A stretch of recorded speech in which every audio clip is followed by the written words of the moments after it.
أعوذ بالله من الشيطان الرجيم.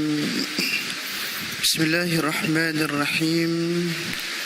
السلام عليكم ورحمة الله وبركاته.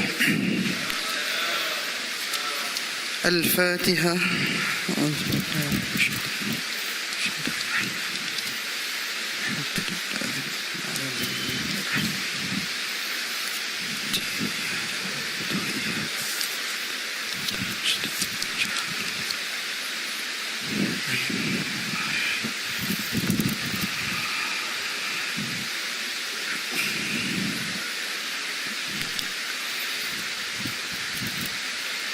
إن الحمد لله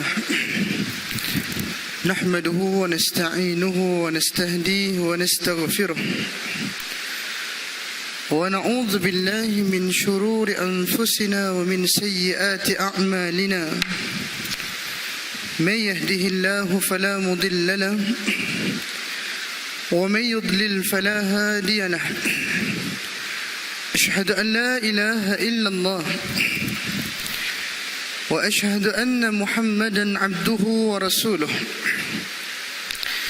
قد قال الله تعالى في القرآن الكريم بعد أعوذ بالله من الشيطان الرجيم: شهر رمضان الذي أنزل فيه القرآن هدى للناس وبينات من الهدى والفرقان إلى آخر الآية. اللهم انفعنا بما علمتنا وعلمنا ما ينفعنا وزدنا علما. سبحانك لا علم لنا إلا ما علمتنا إنك أنت العليم الحكيم. ولا حول ولا قوة إلا بالله العلي العظيم. أما بعد. Saya hormati Fadil Tuan Imam, seluruh ahli jawatan kuasa masjid, para alim ulama, tuan-tuan guru, ustaz-ustaz, ustazah-ustazah, hadirin mukminin mukminat, muslimin muslimat yang dirahmati Allah sekalian. Tama-tama dan selama-lamanya marilah sama-sama kita memanjatkan rasa syukur kepada Allah Subhanahu wa taala, kerana Allah memberikan kesempatan kepada kita untuk menghirup udara Ramadan, menjadi tetamu Ramadan. Dan mudah-mudahan segala tawaran-tawaran yang berada di dalam bulan Ramadan, kesemuanya kita raih daripada Allah Subhanahu wa taala. Hadirin yang dirahmati Allah sekalian, pada ayat yang ke-185 di dalam suratul Baqarah, Allah Subhanahu wa taala menyatakan: شهر رمضان الذي أنزل فيه القرآن هدى للناس وبينات من الهدى والفرقان. Bulan Ramadan ialah bulan yang di dalamnya diturunkan Al-Quran sebagai petunjuk bagi manusia dan penjelasan-penjelasan mengenai petunjuk itu dan pembeza antara yang hak dan yang batin. Justru itu tuan-tuan yang dirahmati Allah sekalian, bila masuk sahaja dalam bulan Ramadan, kita menyaksikan bagaimana para alim ulama yang terdahulu, khususnya dirakamkan oleh Imam Az-Zahabi di dalam kitab Siyaru A'lamin Nubala, satu kitab yang menghimpunkan perjalanan hidup tokoh-tokoh zaman lampau, yang bermula pada zaman sahabat Nabi sehinggalah pada zaman Imam Az-Zahabi. Kitab ini tuan-tuan dan dirahmati Allah sekalian mencecah 28 jilid, menceritakan bagaimana kehidupan ulama zaman dahulu. Dan saya nak memetik beberapa nama yang mungkin sebahagiannya kita kenal. Antara namanya adalah Qatadah bin Da'amah, yang meninggal pada tahun 61 Hijrah.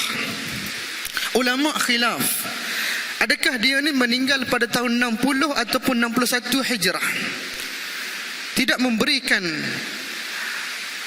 makna apa-apa, cuma kita nak sebutkan Qatadah bin Da'amah ini adalah salah seorang daripada murid kepada Anas bin Malik radhiyallahu anhu. Maknanya salah seorang murid kepada salah seorang sahabat Nabi yang panjang umur dia, ramai anak dia, kaya. Kenapa tuan-tuan Anas bin Malik panjang umur dia, ramai anak dia? Kerana satu doa yang didoakan oleh Nabi kepada dia. Dan doa ini juga menarik untuk kita amalkan bersama.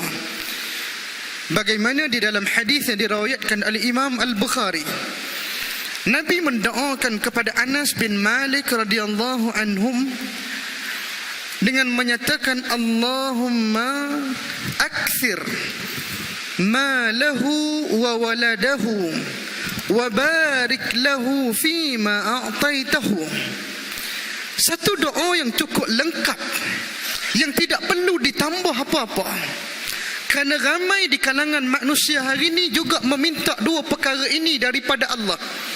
Mereka merayu bersungguh-sungguh minta Allah berikan harta kekayaan kepada dia. Yang kedua, dia minta apa dia? Minta Allah berikan anak pinak kepada dia. Dan dua perkara ini tuan-tuan termasuk dalam future plan bagi seseorang apabila telah memiliki pekerjaan.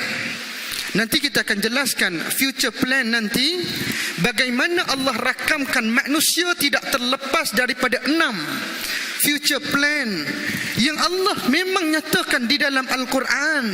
Manusia akan cari perkara ini. Tuan-tuan boleh rujuk future plan yang dinyatakan oleh Allah ini di dalam surah Ali Imran ayat yang ke-14. Nak menunjukkan bagaimana Al-Quran ini sempurna, lengkap. Allah tahu apa benda yang manusia nak cari. Maka Allah bagi tahu awal-awal di dalam Al-Quran. Kita akan bahaskan kemudian tuan-tuan dan rahmati Allah sekalian. Cuma apa doa ni? Nabi doakan kepada Anas bin Malik dengan menyatakan, Allah, wahai Allah, ataupun ya Allah, perbanyakkan hartanya dan anak pinaknya. Nabi tak berhenti setakat tu, melainkan Nabi tambah perkara yang sangat penting yang dilupakan oleh kebanyakan manusia. Nabi kata, wa barik lahu fima a'taitahu, dan berkatilah dia pada apa yang engkau berikan kepadanya. Artinya Nabi minta ditambahkan keberkatan pada harta yang melimpah ruah. Berikan keberkatan kepada anak-anak yang ramai. Kerana harta yang melimpah ruah, yang tidak ada keberkatan, dia akan menjauhkan kita daripada Allah Subhanahu wa ta'ala. Anak-anak yang ramai tapi tidak ada keberkatan, tidak mengingatkan kita kepada Allah Subhanahu wa ta'ala. Maka sebab itu soal keberkatan mesti kita minta daripada Allah Subhanahu wa ta'ala. Tuan-tuan, kalau kita nak doa pada kita macam mana? Sebab lafaz tadi adalah lafaz yang Nabi doakan kepada Anas bin Malik radhiyallahu anhu. Kalau kita nak doa pada kita, kita kena tukar kata ganti nama di belakang dengan menyatakan Allahumma akthir mali wa waladi wa barik li fima a'taitani. Ya Allah, perbanyakkan harta aku ya Allah. Nabi anjurkan dan tak salah untuk kita minta harta. Kemudian perbanyakkan anak-anakku ya Allah, dan berkatilah aku pada apa yang kau berikan padaku ya Allah. Tuan-tuan dan rahmati Allah sekalian, yang kita nak ceritakan adalah Qatadah bin Da'amah adalah salah seorang daripada murid kepada Anas bin Malik radhiyallahu anhu. Dan kata Imam Ahmad bin Hanbal, seorang manusia yang sangat hebat. Imam Ahmad kata apa dia? Beliau adalah pakar dalam bidang tafsir dan sangat faham akan perselisihan ulama dalam permasalahan tafsir. Tuan-tuan, kalau di Kelantan dahulu, saya teringat orang yang benar-benar pakar dalam bidang Al-Quran, yang juga menjadi rujukan kepada Allah yarham Tuan Guru Ni Abdul Aziz Ni'mat. Dia adalah Datuk Allah yarham Datuk Mak Daud Al-Iraqi. Kalau tuan-tuan kenal, dia adalah namanya Datuk Muhammad Daud Al-Iraqi. Seorang yang cukup alim. Bagaimana alimnya dalam bidang Al-Quran, dia pernah syarahkan. Kita boleh baca amin selepas daripada imam baca Al-Fatihah dengan cara 14 wajah. Masya Allah. Setiap kali Al-Quran yang dikupas oleh beliau, pasti dia akan mendatangkan riwayat-riwayat daripada riwayat yang berbeza, menyebabkan penafsiran yang berbeza. Kalau ingat tuan-tuan dulu ya, satu kekecohan yang pernah ditimbulkan oleh Allah yarham Tuan Guru Ni Abdul Aziz Nikmat rahmatullah alaih. Apabila Tuan Guru Ni Abdul Aziz Nikmat rahmatullah alaih menyatakan kita boleh makan tupai. Ingat tak? Kita boleh makan tupai.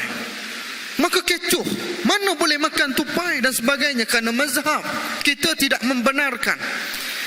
Maka yang meleraikan isu ini adalah Datuk Muhammad Daud Al-Iraqi rahmatullah alaih dengan mendatangkan pandangan-pandangan yang datang daripada mazhab yang lain. Maknanya seorang yang sangat alim tapi telah pun meninggal dunia. Tuan-tuan dan rahmati Allah sekalian. Baik, kita tengok apa kata Imam Az-Zahabi di dalam kitab dia berkenaan dengan Qatadah bin Da'amah. Beliau menyatakan kana Qatadah yakhtimul Qur'ana fi sab'in. Dia katanya dahulunya Qatadah ini biasanya mengkhatamkan Al-Quran sebanyak ataupun selama 7 hari sekali khatam. Maknanya dalam bulan-bulan biasa Qatadah mengkhatamkan Al-Quran seminggu sekali khatam. Wa idza jaa Ramadan khatama fi kulli thalathin.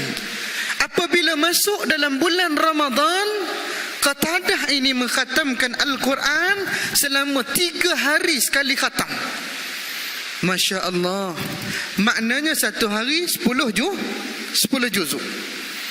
Fa-idza jaa al-ashru khatama kulla lailatin.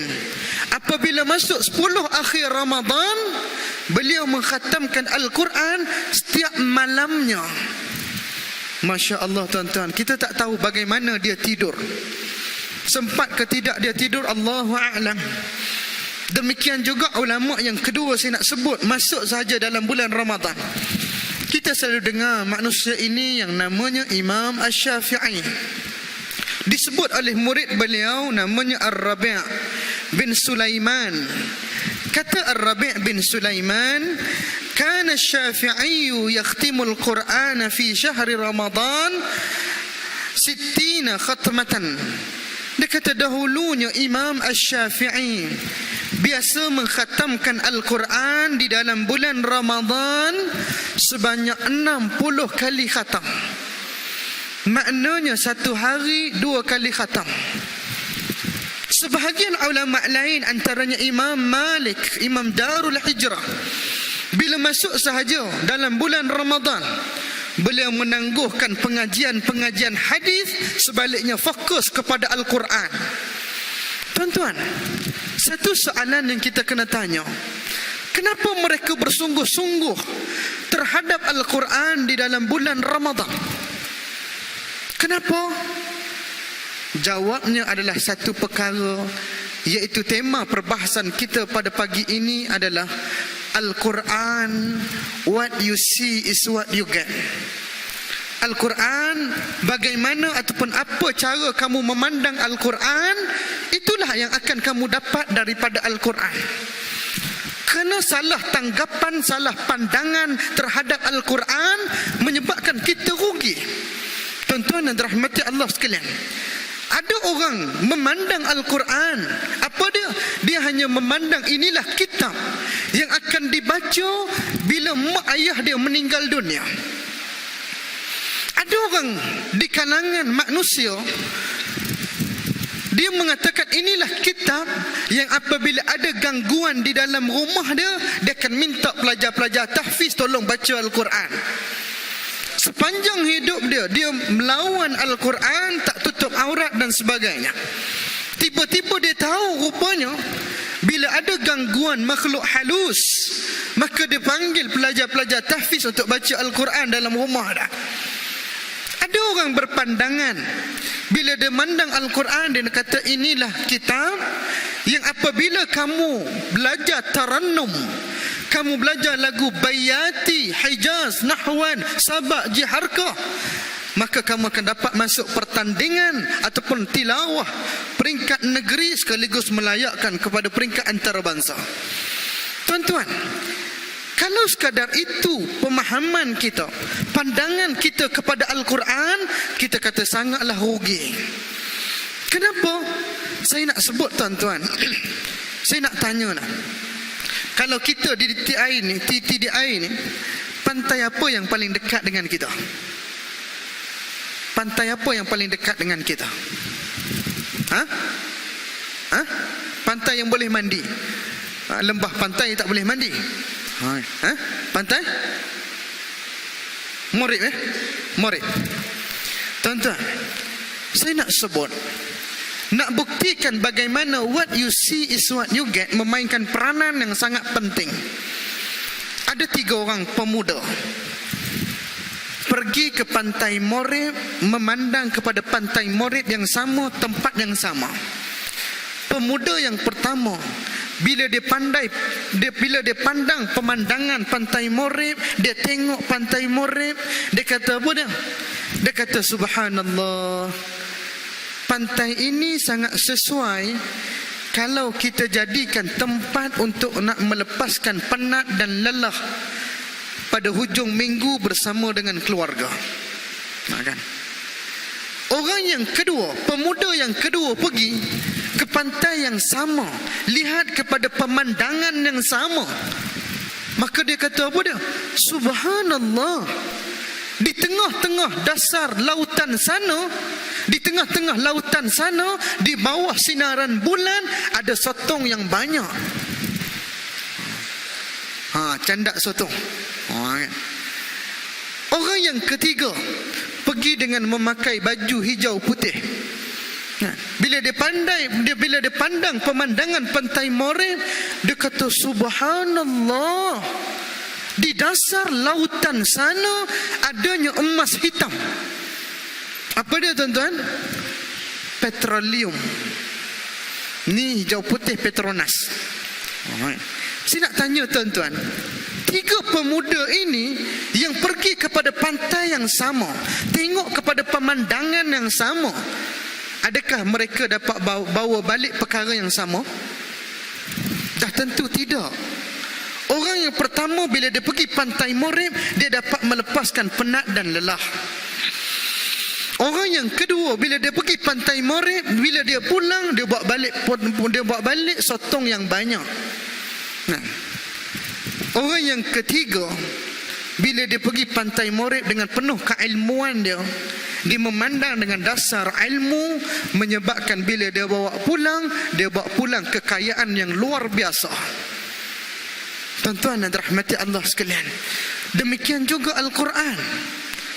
Bila mana kita salah memandang Al-Quran, menyebabkan kita rugi untuk dapat ganjaran-ganjaran yang luar biasa. Maka oleh demikian itu, ayuh, pada pagi ini saya nak mengajak untuk kita melihat dan memandang Al-Quran dengan cara pandang yang benar. Beberapa cara pandang yang saya akan nyatakan, bukanlah kesemuanya sekali, melainkan beberapa cara pandang yang kita kira sangat penting dan mendasar. Tuan-tuan yang dirahmati Allah sekalian, yang pertama, bila kita memandang Al-Quran, seharusnya kita memandang bahawasanya inilah satu kitab, satu buku manual yang Allah berikan kepada manusia untuk hidup di atas muka bumi Allah. Manusia yang tidak menjadikan Al-Quran sebagai buku manual kehidupan dia, maka kehidupan dia akan sekejap ke hulu, sekejap ke hilir. Tak ada dasar dalam kehidupan dia. Sebab itu saya teringat tuan-tuan, dengan maaf saya sebut, Tuan Guru ni Abdul Aziz Nikmat rahmatullah alaih, dia kata apa dia? Dia kata orang-orang yang memperjuangkan Islam, orang-orang yang terlibat dalam perjuangan Islam, nak mengangkat dasar perjuangan Islam, maka bila tiba dalam bulan Ramadan mereka akan gembira. Kenapa mereka gembira? Kerana mereka akan kembali membaca dasar-dasar perjuangan mereka. Sedangkan golongan ataupun pejuang nasionalis ataupun pejuang liberal ataupun pejuang sekular, mereka tidak ada kitab rujukan mereka. Dasar perjuangan mereka tidak akan dibaca sebab tak ada kitab yang dibekalkan kepada mereka. Adapun orang-orang Islam yang menempatkan diri dalam perjuangan Islam, nak tengok Islam tertegak, maka bulan Ramadan dia akan gembira. Sebab apa dia? Dia akan baca balik dasar perjuangan mereka. Tuan-tuan dan rahmati Allah sekalian, saya teringat bagaimana seorang sahabat Nabi yang namanya Amir bin Rabi'ah. Amir bin Rabi'ah ini adalah seorang manusia yang satu ketika sahabat dia datang berkunjung rumah dah. Bila datang berkunjung rumah dia, tuan-tuan, sebagaimana saya sebutkan yang lepas-lepas, orang Arab ni bila orang datang berkunjung rumah dia, layanan dia luar biasa. Luar biasa layanan dia. Sebab itu saya teringat ada seorang sahabat saya, bila belajar kat Jordan dulu, dia pergi bertandang ke rumah orang Arab Badawi, orang asal. Kalau kita orang asal lah, di tengah-tengah pergunungan, maka dia pergi. Bila sampai di rumah Arab ni, tuan-tuan, tiba-tiba orang Arab ni jamu dia satu hidangan nasi Arab Jordan, namanya nasi mansaf. Tuan-tuan pernah makan ke nasi mansaf? Tak pernah. Nasi Arab ni ada banyak, tuan-tuan. Yang pertama mandi, kan kita dekat dengan aroma hijrah kan. Cuma dekat aroma hijrah ni tak ada mansaf. Sebab tu mungkin tak jumpa kan. Yang pertama mandi, yang kedua maklubah, yang ketiga kabsah, yang keempat madrud, yang kelima hanif, yang keenam mansaf. Kuliah nasi Arab kita buat lain kali. Ini kita buat kuliah subuh dulu. Tuan-tuan dan rahmati Allah sekalian, nak sebutnya nasi Arab ni ada banyak. Cuma nasi Arab mansaf, dia makan dengan laban ataupun susu masam yang dicelup ataupun direndam dengan daging kambing. Kena pula makan dengan daging kambing. Allahu Akbar. Tak nak berhenti. Itu yang sebab kena gaut ni. Tuan-tuan dan rahmati Allah sekalian, maka bila dihidangkan nasi Arab mansaf dan dijemput makan, kawan saya ni bismillah, tak tengok kanan dan kiri, dia hadap sungguh-sungguh sampai licin makan dah. Orang Melayu adab dia tak nak membazir, kita makan licin. Bila kawan Arab yang bawa dia tengok talam ni licin, dia cuit kawan saya.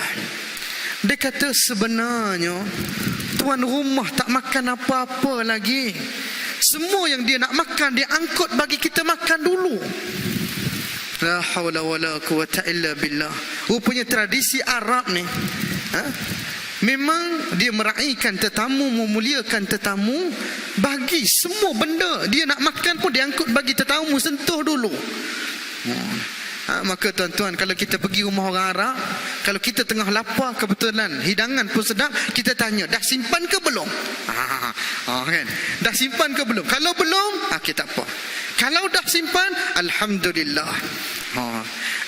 Tuan-tuan dan rahmati Allah sekalian, maka demikianlah layanan yang diberikan oleh Amir bin Rabi'ah. Bila duduk rumah dia beberapa hari, sahabat ni pulang. Bila pulang, selang beberapa tempoh masa dia datang balik. Datang, kemudian dia katakan, wahai Encik Amir, kalau bahasa kita, wahai Encik Amir, dulu kamu ingat tak pernah bagi aku tumpang rumah kamu? Kita ingat? Nah, sekarang ini aku datang dengan niat nak balas budi. Datang nak berikan sebahagian daripada tanah yang Rasulullah berikan kepada aku. Tuan-tuan, Orang yang pernah datang berkunjung rumah kita, datang kali kedua bawa geran tanah. Bawa geran tanah. Kemudian dia kata, Haji, Ustaz, dulu saya pernah tumpang rumah Ustaz, nak ambillah geran tanah ni, saya nak bagi pada Ustaz. Agak-agak macam mana respon kita, tuan-tuan? Tak payahlah, susah-susah. Kan? Kita sambil-sambil sebut tak payah, kita tarik geran tanah. Sebab apa dah? Kita tahu tanah kat Selangor ni mahal. Tuan-tuan, sebab itu ada orang sanggup putus hubungan adik-beradik, putus hubungan kekeluargaan. Kenapa? Kerana tanah pusaka. Tuan-tuan yang dirahmati Allah sekalian, dan berlaku kita tengok bagaimana adik-beradik putus hubungan, abang meninggal dunia, adik tak datang ziarah. Berdendam dia kerana harta pusaka abang bagi tak betul. Tuan-tuan yang dirahmati Allah sekalian, maka tengok bagaimana manusia yang menjadikan Al-Quran, sahabat Nabi ni menjadikan Al-Quran buku manual kehidupan dah. Apa dia, tuan-tuan? Apa jawab dah? Kalau saya lah, saya kata, alah, tak payahlah susah-susah, kan? Bila nak tukar nama? Kalau kena kat kita, kan? Tuan-tuan yang dirahmati Allah sekalian, kata Amir bin Rabi'ah, dia kata, la hajatan li fi qati'atika. Dia kata, aku tidak ada hajat akan tanah yang engkau nak berikan kepada aku. Simpanlah. Orang datang nak beri tanah, dia kata tak ada, aku tak berhajat kepada bahagian yang kau nak berikan kepada aku. Kenapa, tuan-tuan? Kerana dia kata hari ini turun satu surah yang menyebabkan hati kami para sahabat gemetar takut kepada Allah. Surah apa dia, tuan-tuan? Suratul Anbiya, surah para nabi. Dalam keadaan surah para nabi, tiba-tiba Allah mulakan percakapan, khitab Allah di dalam surah Anbiya dengan menyatakan, iqtaraba linnasi hisabuhum wa hum fi mu'radin wa hum fi ghaflatin mu'ridun. Tuan-tuan dan dirahmati Allah sekalian, Allah tak mulakan surah para nabi dengan menyebut Nabi Adam, tidak. Tapi Allah mulakan dengan surah para nabi ini. Apa dia? Telah hampir, telah dekat kepada manusia. Kira bicara Allah dengan mereka. Allah nak buka fail ni dekat dengan manusia. Tapi mereka dalam keadaan lalai dan tidak membuat persiapan.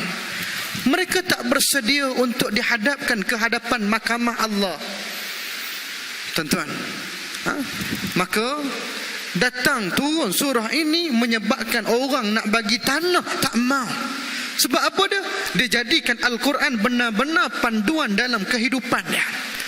Maka sebab itu, tuan-tuan, kalau kita meneliti Al-Quran, sebagaimana saya sebutkan tadi, tuan-tuan boleh tengok dalam surah Ali Imran bagaimana Allah cerita ujian kepada orang yang beriman ini ada 6 perkara. 6 perkara. Allah Subhanahu wa ta'ala menyatakan, zuyyina lin-nasi hubbus syahawati minan nisa' wal banin wal qanatiril muqantarati minadh dhahabi wal fiddah wal khaylil musawwamati wal an'ami wal harth, ila akhir al-ayah. Ayat ini, tuan-tuan, Al-Quran ini Allah tahu. Allah ciptakan manusia, Allah tahu ragam manusia. Maka Allah ceritakan awal-awal manusia ni dia tak terlepas daripada 6 future plan ataupun plan masa depan dia.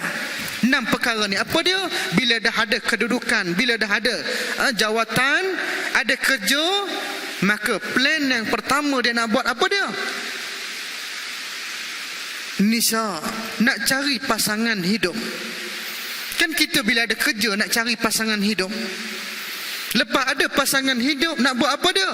Anak minta, abang, tak boleh kita ni lama dah, kahwin lama dah, anak tak ada lagi ni, kata orang Kelantan.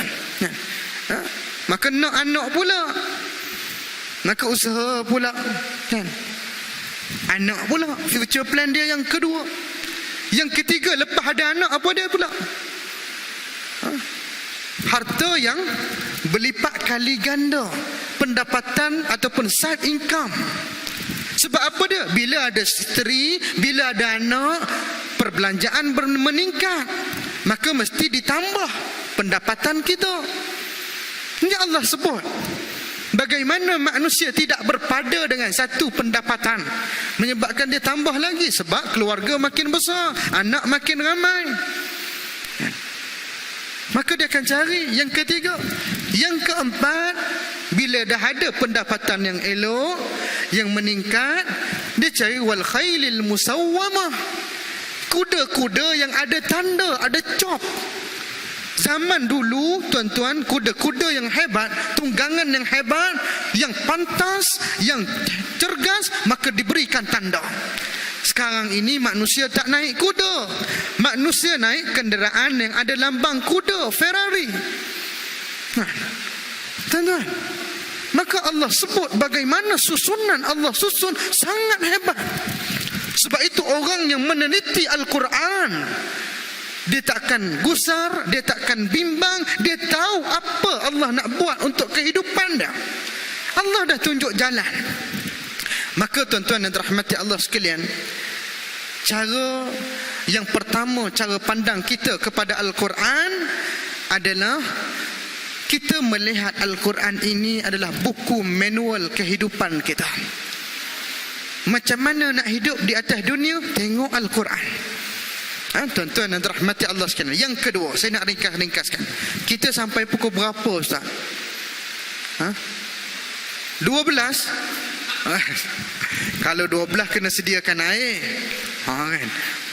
Tuan-tuan dan rahmati Allah sekalian. Baik, kita sebut beberapa sahaja lagi. Yang kedua, cara pandang kita yang kedua kepada Al-Quran, mesti kita memandang inilah kitab yang menjadi kabel payung kita di hari akhirat kelak. Budak-budak zaman sekarang ni dia sebut apa dia?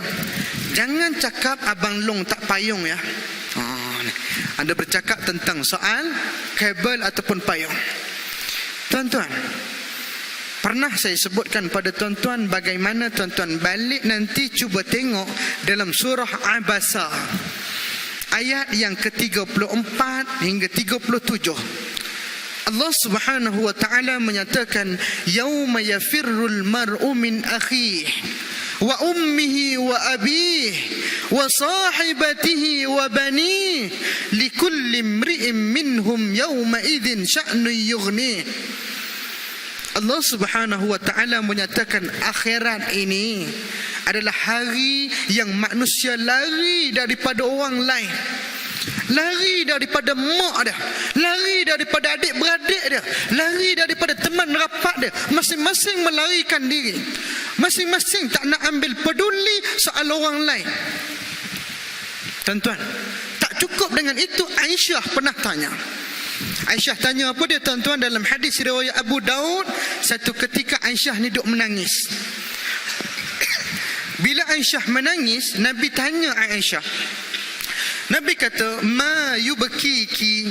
Apa yang membuatkan kamu menangis? Kata Nabi. Tuan-tuan, Aisyah menangis ni bukan sebagaimana isteri kita. Kalau hari hujung minggu ni, Sabtu Ahad ni, kalau jam 3 petang isteri kita menangis, kita tak tanya dah. Sebab apa dia? Mesti dia tengok cerita Hindustan, hero kena pukul, maka dia menangis sebagai contoh. Tuan-tuan, cuma dekat-dekat raya ni saya nak tanya hati-hati ya. Saya nak sebut hati-hati. Kalau isteri yang ada tali pinggang hitam taekwondo, tuan-tuan kena jaga-jaga. Sebab apa dia? Sebab akhir-akhir ini bagaimana kita tengok masuk dalam surat khabar, diceritakan kepada kita isteri ni smackdown suami dah. Pasal apa dia? Tak beli baju raya. Ini kena jaga-jaga. Kena jaga-jaga. Jadi sebelum isteri smackdown, kita belajar silat cepat-cepat. Tuan-tuan dan dirahmati Allah sekalian, kita nak sebutnya apa dia? Allahu Akbar. Ummul Mukminin Aisyah, satu hari dia duduk menangis. Kemudian bila dia menangis, Nabi tanya, "Kenapa ni? Apa yang membuatkan kamu menangis?" Maka Aisyah sebut, "Zakartun nar fabakaitu." Aku teringat kepada neraka, kemudian aku menangis. Rupanya Aisyah teringat pada neraka dan dia nak menangis. Maka dia tanya satu soalan kepada suami dia, yang dia kasih, yang dia cintai. Apa dia tanya? Fahal tadhkuruna ahlikum yaumal qiyamah? Adakah kamu akan ingat kepada ahli keluarga kamu bila tiba di hari kiamat? Tanya kepada kekasih Allah yang menjadi suami dia.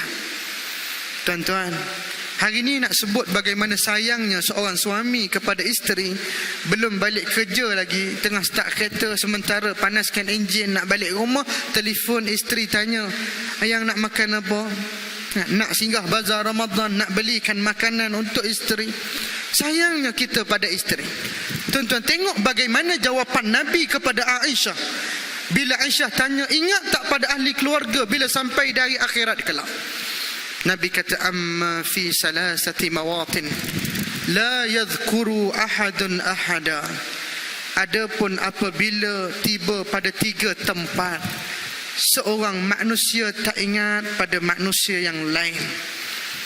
Suami tak ingat pada isteri, mak tak ingat pada anak-anak, datuk tak ingat pada cucu. Walhal hari ni datuk dia datang je hujung minggu, mesti teringat kat cucu, mesti telefon pada anak, baliklah ayah rindu kat cucu ni. Tuan-tuan, kat mana ni? Yang pertama, indal mizan hatta ya'lama ayakhifu mizanu aw yathqul. Tempat yang pertama bila mana sampai di tepi timbangan neraca, timbangan amal. Sampai dekat tepi timbangan amal ni, nak ditimbang amalan ni, orang tak ingat pada orang lain. Mak kita tak ingat pada kita, usahkan kawan-kawan yang duk ajak makan rojak buah lepas daripada tarawih. Mak kita pun tak ingat pada kita. Yang kedua, bila wa indal kitab hina yuqal ha umqra'u kitabiyah hatta ya'lama aina yaqa'u kitabahu afi yaminihi am fi shimalihi am fi wara'i dhahrihi. Nabi kata tempat yang kedua, seorang manusia tak ingat pada manusia lain, iaitu ketika mana nak diberikan buku catatan amalan dan dikatakan kepada dia, nah ambil baca kitab ini. Ada manusia mengatakan, kitab apa ni? Kitab apa ni? Semua benda dicatat tanpa terlepas satu pun. Ada manusia menyatakan, ya Allah, lebih baik kau timpakan batu yang besar atas kepalaku ini, biar aku hancur lebur, tak nak baca. Ni tempat yang kedua. Dia ingat pada orang bila lepas dia tahu mana letaknya kitab dia, sama ada belah kanan ataupun belah kiri ataupun belakang. Tempat yang ketiga, Nabi SAW sebut, wa 'inda as-sirat idza wudi'a baina dhahrai jahannam, iaitu apabila berada di depan titian, yang hari ini kita panggil titian sirat. Sirat tu maknanya titian. Tuan-tuan dan rahmati Allah sekalian, yang titian ini berada di antara 2 punggung neraka. Jatuh dia, maka jatuh dia ke dalam api neraka. Maka tuan-tuan dan rahmati Allah sekalian, dalam keadaan seorang manusia pun tak ingat pada kita, Nabi sebut pada kita, tuan-tuan, iqra'ul Quran fa innahu ya'ti yaumal qiyamah syafi'an li ashabih. Nabi kata, bacalah oleh kamu Al-Quran. Baca dengan makna baca, faham, beramal dengan Quran. Tu maksud dah. Kalau kita hanya tadarus dalam bulan Ramadan, baca semata-mata baca, maka kita akan tinggal terus lepas Ramadan. Sebab apa dia? Kita tak dapat hayati apa ada dalam Al-Quran. Maka sebab itu penting kepada kita, lepas daripada tadarus, tambah lagi satu perkara namanya tadabbur. Merenung, memerhatikan makna kandungan Al-Quran. Baru kita akan nampak hebat, tuan-tuan. Seorang doktor di Perancis, dia doktor perubatan. Dia buat kajian dan dia ambil Quran, dia baca terjemahan dia. Bukan baca tafsir, bukan merenung sebagaimana kita merenung. Dia baca terjemahan saja. Doktor perubatan. Lepas baca terjemahan, dia kata ini suatu kitab yang pelik. Kerana kitab ini turun 1400 tahun yang lalu. Zaman itu mana ada peralatan saintifik, mana ada peralatan yang mengkaji dari sudut sains. Maka dia kata kitab ini bukan daripada sembarangan dan bukan daripada manusia. Mesti dia datang daripada Sang Pencipta. Dia bukan Islam. Hasil daripada memahami, merenung makna Quran, akhir sekali dia memeluk agama Islam. Sebab itu tuan-tuan dan rahmati Allah sekalian, antara usaha yang kita nak buat juga kepada anak-anak pelajar tahfiz kita, biar mereka ni bukan sahaja menghafal Al-Quran. Saya selalu sebut kepada pelajar-pelajar saya kata ustaz tak bangga dan ustaz tak respect sedikit pun orang yang menyatakan, ustaz alhamdulillah saya dah khatam 30 juzuk, tapi nilai Al-Quran tak ada dalam diri dah. Nilai Al-Quran tak ada dalam diri dah. Apa guna?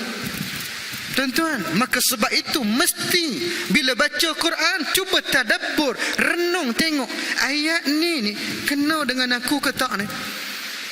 Tuan-tuan. Baik, itu yang kedua.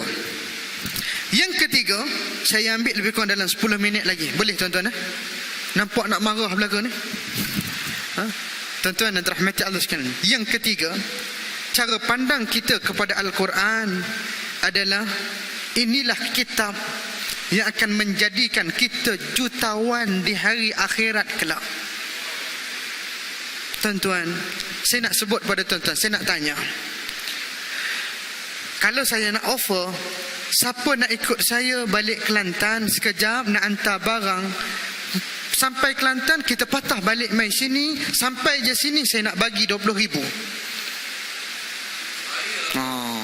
Kan? Tak ada orang yang akan tolak. Sebab apa dah? Kita nampak ganjaran yang sangat banyak. Tuan-tuan, Nabi SAW sebut, man qara'a harfan min kitabillah falahul hasanah wal hasanatu bi'ashri amthaliha la aqulu alif lam mim harfun walakin alif harfun wa lamun harfun wa mimun harfun. Nabi sebut, sesiapa yang membaca satu huruf daripada Al-Quran, maka bagi dia satu kebaikan, dan satu kebaikan ini diganda sebanyak 10 kali ganda. Dan aku tidak katakan alif lam mim ini satu huruf, tapi alif satu huruf, lam satu huruf, mim satu huruf. Maknanya orang yang baca alif lam mim, dia akan dapat 30 kebaikan. Ni bulan biasa, bukan dalam bulan Ramadan. Dalam bulan Ramadan Allah lipat kali gandakan. Paling kurang 10, kita ambil yang paling rendah, 10. Bayangkan tuan-tuan, baca alif lam mim sahaja dah dapat 30 darab dengan 10 sama dengan 300. Nah, saya nak tanya tuan-tuan, kita buat perhitungan sedikit. Satu surah yang selalu diulang-ulang, 7 ayat yang selalu diulang-ulang. Ni tuan-tuan, kata para alim ulama, ayat apakah ini? Iaitu ayat cukup kalau kamu tak boleh tadabbur, kamu tak boleh pandai bahasa Arab, nak faham semua kandungan Al-Quran, cukup 7 ayat ini untuk kamu faham Quran. Ayat apa tuan-tuan? Iaitu dipanggil sebagai Sab'ul Mathani, ataupun dipanggil sebagai Suratul Fatihah. Sebab itu kalau tuan-tuan perhati, ni saya tak akan sebut ni, saya tak akan ulas, cuma tuan-tuan perhati balik ni, cuba tengok ayat surah yang ke-15 dalam susunan surah yang ke-15, surah Al-Hijr. Ayat, tak silap saya, ayat yang ke-87. Bagaimana Allah ceritakan, Allah berikan kepada Muhammad, kepada Nabi Muhammad, sab'an minal masani wal Quran al-azim. Seolah Allah Dua benda yang berbeza. Allah berikan, kata Allah berikan kepada engkau wahai Muhammad 7 ayat yang diulang-ulang dan Al-Quran yang sangat mulia. Adakah Al-Fatihah ayat yang lain daripada Al-Quran? Tak, dia termasuk di dalam Al-Quran. Tapi kenapa Allah macam asingkan? Nak menyatakan kat sini bagaimana kelebihan surah Al-Fatihah. Waktu dia diturunkan, tuan-tuan, ribuan malaikat mengelilingi Jibril bawa turun surah Al-Fatihah. Banyak kelebihan surah Al-Fatihah. Saya yakin tuan-tuan ada waktu kita tadabbur kan. Saya tengok ada jadual tadabbur Al-Quran. Kena ambil peluang tuan-tuan. Dan satu buku yang menarik saya nak sebut pada tuan-tuan, untuk kita memahami 114 surah secara ringkas. Tuan-tuan boleh cari kitab ataupun buku yang ditulis dalam bahasa Melayu oleh salah seorang ustaz. Dan ustaz ni menarik kalau tuan-tuan boleh buat daurah, buat seminar berkaitan dengan Al-Quran, nak memahami Al-Quran, tadabbur Al-Quran. Siapa? Ustaz Muhammad Sya'ari Abdul Rahman. Ustaz Muhammad Sya'ari Abdul Rahman yang selalu masuk IKIM, segmen Ibrah. Kalau tuan-tuan perasan lah, segmen Ibrah. Saya sangat terkesan dan saya sangat menarik akan kajian-kajian yang dibuat oleh beliau. Bagaimana kita rasa subhanallah hebatnya Al-Quran. Tuan-tuan, setiap surah ini memainkan peranan. Kalau kita hanya sekadar baca terjemahan, kita tak akan dapat rasa, kita tak ada feel. Bagaimana peritnya Rasulullah bila dapat tahu, bila dapat surah tadi. Tuan-tuan, surah Al-Quran yang 114 surah ini diturun sepanjang 23 tahun. Tuan-tuan, dan Allah turunkan kena dengan situasi Nabi. Tuan-tuan yang dirahmati Allah sekalian. Tapi tuan-tuan boleh tengok. Cuma saya nak sebut, nak ambil tuan-tuan, surah Al-Fatihah yang kita ulang-ulang sebanyak 17 kali dalam seharian kita. Bahkan kalau tak cukup, ada problem kita. Tuan-tuan, saya nak tanya, berapa hurufkah yang terdapat dalam surah Al-Fatihah? Tak pernah kira, Ustaz. Tak pernah kira. Tapi kalau perniagaan kita di bazar Ramadan, tak habis, tak balik lagi, kira terus untung ke rugi hari ni di tapak bazar Ramadan. Kan? Dalam soal keduniaan kita terus nak tahu untung ataupun rugi. Tapi dalam soal akhirat kita lupa. Kita buka bolehkah 30 saat? Kok-koklah ada orang nak kira 30 saat. Tuan-tuan boleh guna talian hayat. Berapa huruf yang terdapat dalam surah Al-Fatihah?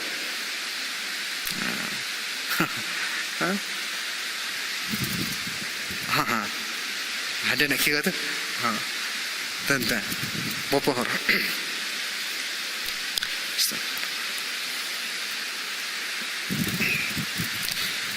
Tuan-tuan, saya lupa bagi tahu buku tadi kan. Tajuk buku tu adalah Kompas 114. Kompas 114 yang ditulis oleh Ustaz Muhammad Sya'ari Abdul Rahman. Sangat menarik dan susunan dia sangat luar biasa, dalam bentuk yang tersendiri. Tuan-tuan yang dirahmati Allah. Dan dia menyatakan, dia sebut dan dia nyatakan dalam bentuk peta bagaimana surah ini turun pada ayat pada tahun sekian-sekian. Surah ini turun pada fasa sekian-sekian. Waktu Nabi dalam kesedihan turun surah ini. Baru kita nampak lah, rupa-rupanya turun surah ini dalam keadaan Nabi sedih. Baru kita rasa, patutlah Allah turunkan. Dia akan ada munasabat. Sebab dia banyak guna ilmu munasabat Al-Quran. Satu surah dengan surah yang lain ada munasabah dah, keterkaitan dah. Ada tuan-tuan? Tengah kira dah.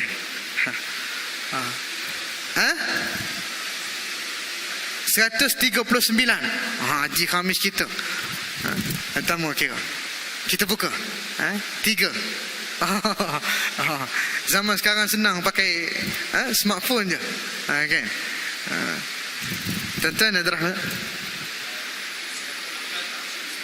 116 tak masuk bismillah. Bismillah dia termasuk dalam surah Al-Fatihah. Bismillah memang termasuk dalam surah Al-Fatihah.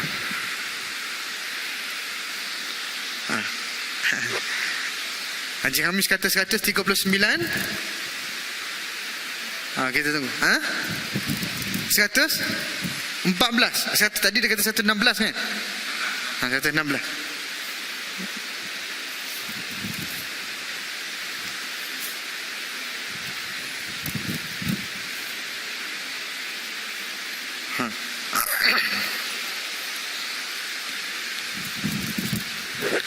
Berapa? Ada yang lain ada nak jawab? 125. Masya Allah. Mazhab mana yang kita nak pakai? Haji Khamis ke macam tuan? Ulama sendiri pun sebenarnya khilaf berkenaan dengan ini. Cuma ya, kita apatah lagi ya. Tapi antara kaul yang menyatakan satu huruf yang terdapat dalam surah Al-Fatihah sebanyak 123 huruf. 123 huruf. Lebih dua. Kan. Cuma saya nak sebut tuan-tuan, cuba darab 123 darab 10. Ini bulan-bulan biasa. Maka kita akan dapat 1230. Betul ya? Dalam bulan Ramadan, ambil yang paling rendah, gandakan dengan 10. 1230 darab 10 sama dengan 12.300. Betul? Tuan-tuan luangkan masa dengan Al-Quran. Saya yakin baca surah Al-Fatihah tak sampai 1 minit. Tak sampai 1 minit. Sebab apa tak sampai 1 minit? Buktinya solat Isyak, kalau kita solat sendirian 4 minit 4 rakaat. Kan? Ekspresnya. Maknanya 1 minit 1 rakaat. 1 minit 1 rakaat. Maknanya Fatihah tak sampai. Okey. Tuan-tuan, kita melapangkan masa kita dengan Al-Quran 1 minit, Allah berikan kebaikan kepada kita di hari akhirat 12.300 di dalam bulan Ramadan. Inilah amalan yang paling banyak ganjaran dia di dalam bulan Ramadan. Saya kira tak ada ganjaran mengatasi ganjaran ini kecuali puasa. Kerana puasa tak ada orang boleh tahu ganjaran dia, kerana Allah sendiri akan bagi ganjaran kepada dia.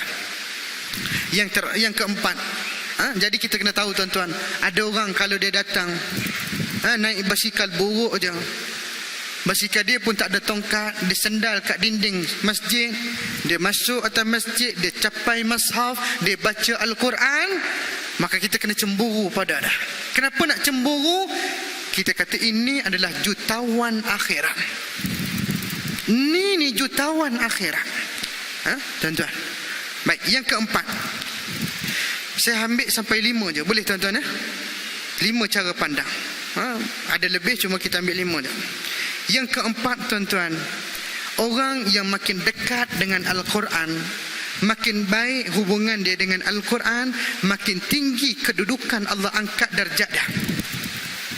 Makin tinggi kedudukan dia Allah angkat. Buktinya mana? Buktinya waktu Umar jadi Perdana Menteri. Umar ni pusat pemerintahan dia, rumah kediaman dia di Madinah. Waktu dia jadi Perdana Menteri ataupun Khalifah yang kedua, maka satu ketika dia bertemu dengan Menteri Besar Mekah. Keluar daripada Mekah bertemu. Maka dia tanya, kamu keluar, siapa kamu lantik jadi pemangku untuk menjadi Menteri Besar di Mekah? Tuan-tuan, ini antara kriteria bagaimana sahabat mengerti nak pilih pemimpin. Tuan-tuan, maka kata Menteri Besar Mekah ni, dia kata apa dia? Dia lantik seorang manusia namanya Ibnu Abza. Ibnu Abza ni Umar tak kenal dah. Maka Umar tanya, siapa Ibnu Abza ni? Maka Menteri Besar Mekah kata, waktu tu dia panggil Governor. Maka dia kata Ibnu Abza adalah seorang hamba daripada hamba-hamba kami. Umar terkejut, tuan-tuan. Kamu lantik hamba untuk mengurus pentadbiran negeri. Kamu lantik hamba. Tuan-tuan, maka Menteri Besar dia bagi hujah. Dia kata Ibnu Abza ini walaupun dia seorang hamba, tapi dia ada dua kelebihan berbanding orang lain. Yang pertama, dia paling pandai dan paling pakar berkaitan dengan Al-Quran. Yang kedua, dia adalah orang yang paling pandai berkaitan dengan ilmu miras ataupun ilmu faraid, pembahagian harta pusaka. Tuan-tuan, kalau kita tengok ni kan, bila Umar dengar ni, Umar kata apa dia? Terus surrender. Umar teringat kepada apa yang disebutkan oleh Nabi. Nabi sebut apa dia? Innallaha yarfa'u bihadzal kitab aqwaman wa yad'u bihi akharin. Sesungguhnya Allah akan mengangkat satu kaum dengan kitab ini dan merendahkan kaum yang lain dengan kitab ini. Artinya nak diangkat oleh Allah kedudukan kita, jawatan kita dan sebagainya, cek hubungan kita dengan Al-Quran. Tuan-tuan, kenapa sangat penting dua kriteria ini? Paling pandai berkenaan dengan Quran, kerana orang yang seorang pemimpin dalam jiwa dia tak ada Quran, maka akan berlaku sebagaimana telah berlaku. Tuan-tuan, kita bimbang apa yang akan berlaku lepas daripada Ramadan. Anak kepada bekas seorang, anak kepada pemimpin besar dalam negara kita, yang dulunya pernah jadi YB tapi tewas.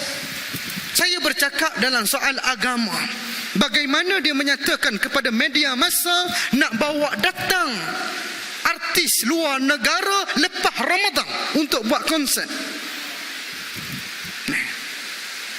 Tuan-tuan, dengan maaf kita sebut dalam soal berkaitan dengan kerangka agama, jangan sampai berulang kes di Kuala Lumpur bila datang artis-artis K-pop, artis Korea, anak mudi-mudi kita, anak perempuan kita yang pakai tudung naik atas pentas peluk lelaki Korea. Sebab apa berlaku? Sebab pemimpin dalam jiwa dia tak ada Quran, tak peduli soal hukum halal dan haram. Ini tuan-tuan, dan kecoh dalam media massa ni, dia kata ya, saya akan bawa lepas Ramadan. Alhamdulillah, kita dah lepas pilihan raya. Cuma menjadi peringatan kepada kita, orang yang kita nak pilih lepas daripada ni, ada Quran ke tak ada Quran, faham ke tak hukum halal haram. Tuan-tuan, ini kita nak sebut sebagaimana yang disebut pernah berlaku di zaman Umar. Maka tuan-tuan, yang keempat adalah Allah akan angkat dia sama ada dunia dan juga akhirat. Yang terakhir tuan-tuan, Al-Quran bukan kitab sains, Al-Quran bukan kitab biologi, Al-Quran bukan kitab fizik, tapi ada benda yang Allah sebutkan. Semua benda yang saya sebutkan tadi ada di dalam Al-Quran, tapi bukan terperinci. Bagaimana mengingatkan saya tuan-tuan, Albert Einstein.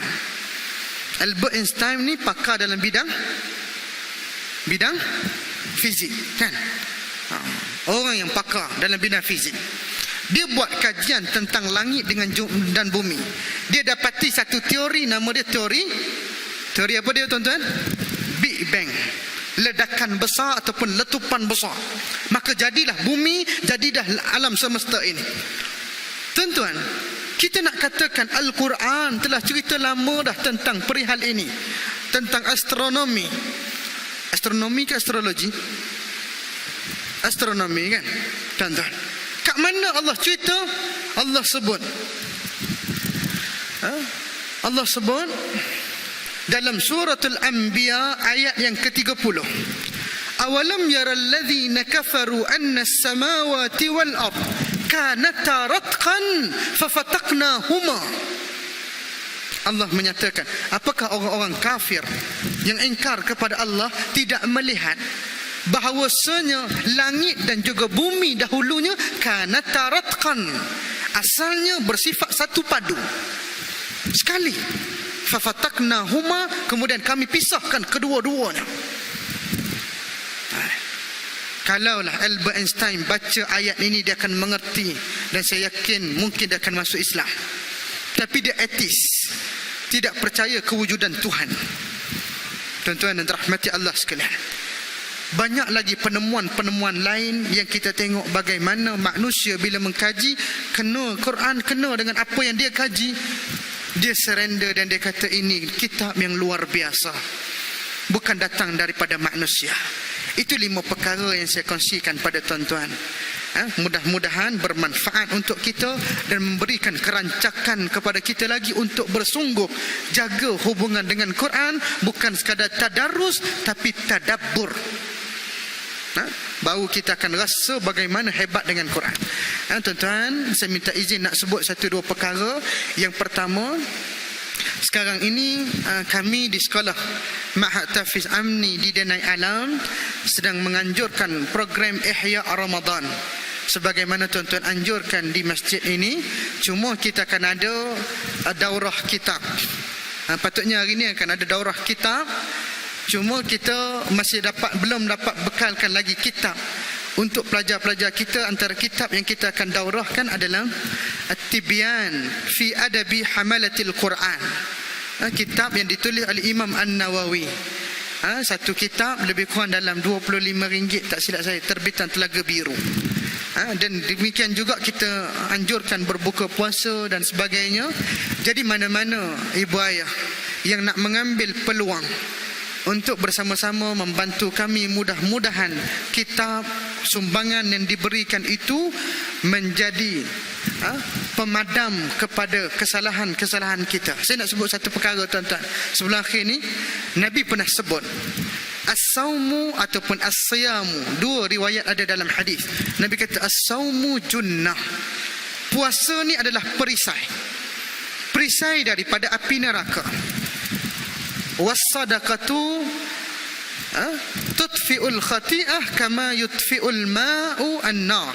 Nabi kata sedekah pula adalah pemadam kepada dosa-dosa sebagaimana air memadamkan api. Nah tuan-tuan, saya nak nyatakan, bayangkan di hadapan kita ada kebakaran yang cukup besar. Tiba-tiba kita hanya ada perisai, tak ada pemadam. Agak-agak selamat tak kita? Api tak terpadam, tapi kita hanya ada perisai. Panas kita. Ataupun kita hanya ada pemadam. Nak padamkan api, kita hanya ada pemadam, perisai tak ada. Api mungkin terpadam, tapi melecur semua badan kita sebab kepanasan. Maka kena gandingkan sekali, banyakkan puasa, banyakkan sedekah. Mudah-mudahan dia menjadi perisai dan juga pemadam kepada kita untuk kita guna di hari akhirat kelak. Jadi saya cukup sekadar tu dulu. Mana-mana yang nak menyumbang, mungkin boleh letak atas sejadah di ujung sana. Saya minta maaf banyak sebab tak sempat buat turun tabung atas kereta. Sakit perut tadi tuan-tuan. Mudah-mudahan sumbangan, bantuan daripada ibu ayah sekalian, inilah yang akan memberikan natijah yang terbaik buat kita di hari akhirat kelak. Saya rasa cukup sekadar itu dulu pertemuan kita. Pandanglah Al-Quran dengan pandangan yang benar supaya bertambah kecintaan kita pada Quran. Saya rasa tak ada soalan kot sebab nampak macam faham belaka dah tu. Tuan-tuan dan rahmati Allah sekalian, kita tangguh pertemuan kita dengan kafaratul majlis dan suratul As. Subhanakallahumma wa bihamdik, asyhadu an la ilaha illa anta, astaghfiruka wa atubu ilaik. Bismillahirrahmanirrahim. Al-'asr innal insana lafi khusr illa alladhina amanu wa 'amilus salihat wa tawasaw bil haqq wa tawasaw bis sabr. Bismillahirrahmanirrahim. Allahumma anfa'na bima 'allamtana wa 'allimna ma yanfa'una wa zidna 'ilma. Allahumma ati nufusana taqwaha wa zakkiha anta khairu man zakkaha anta waliyuha wa maulaha. Ya Allah, ya Tuhan kami, ampunilah dosa-dosa kami ya Allah. Dosa-dosa yang kami lakukan dalam keadaan sengaja dan tidak sengaja ya Allah. Dosa-dosa yang kami lakukan dalam keadaan tersembunyi dan juga yang terang ya Allah. Ya Allah, ya Tuhan kami, Ampunilah dosa kedua ibu bapa kami, ya Allah. Tempatkan mereka di tempat yang terbaik di sisi-Mu, ya Allah.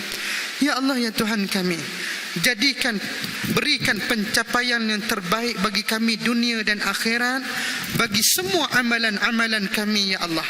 Bimbinglah kami dalam semua urusan kami, ya Allah.